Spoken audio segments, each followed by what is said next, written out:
আমাদের এই অঞ্চলে কানেক্টিভিটি একটা অত্যন্ত প্রধান বিষয়। আঞ্চলিক যোগাযোগ, আঞ্চলিক সহযোগিতা ছাড়া সেটা করা সম্ভব নয়।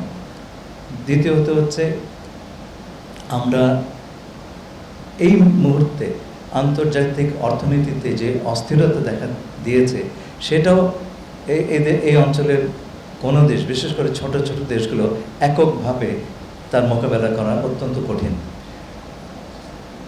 আপনি যখন জোটবদ্ধভাবে এই সমস্যাগুলোর সমাধানের চেষ্টা করবেন, সমস্যা সমাধানের সম্ভাবনাটাও সেই পরিমাণ বাড়বে। আপনাকে আশাবাদী থাকতেই হবে।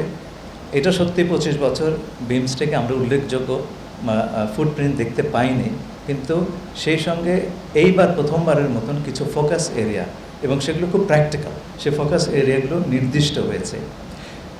আমাদের প্রচেষ্টা থাকবে আগামী দিনগুলোতে এগুলোকে এগিয়ে নিয়ে যাওয়ার বাস্তবসম্মত একটা কার্যক্রম তৈরি করা। মিয়ানমারের কথা বললেন, মিয়ানমারের সমস্যা কিন্তু আজকের নয়, অনেক দিনের সমস্যা।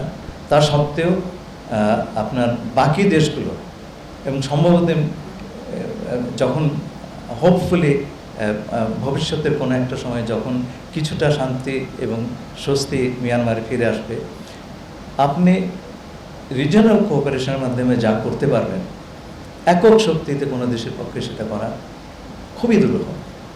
সেই কারণে আমরা অন্তত আশাটা বজায় রাখবো যে বিমস্টেক তার রোলটা প্লে করবে।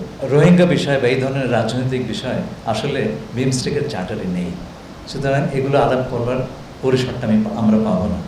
তাই বলে যে আমরা এই প্রসঙ্গে একেবারেই চুপচাপ থাকবো তা নয়। আমরা চেষ্টা করব যারা বিভিন্ন পক্ষ আছেন তাদের সঙ্গে আলাপ করতে। আমি ইতিমধ্যে সকল পক্ষের সঙ্গে আমার যোগাযোগ রেখেছি। আমি এগুলোর অনেক কিছু এত স্পর্শকাতর, এগুলো হচ্ছে অনেকটা এগশেলের উপর হেঁটে যাওয়ার মতো। সেই কারণে সবসময় আপনাদেরকে সবটা বলতে পারি না, সেজন্য আমি ক্ষমাপ্রার্থী।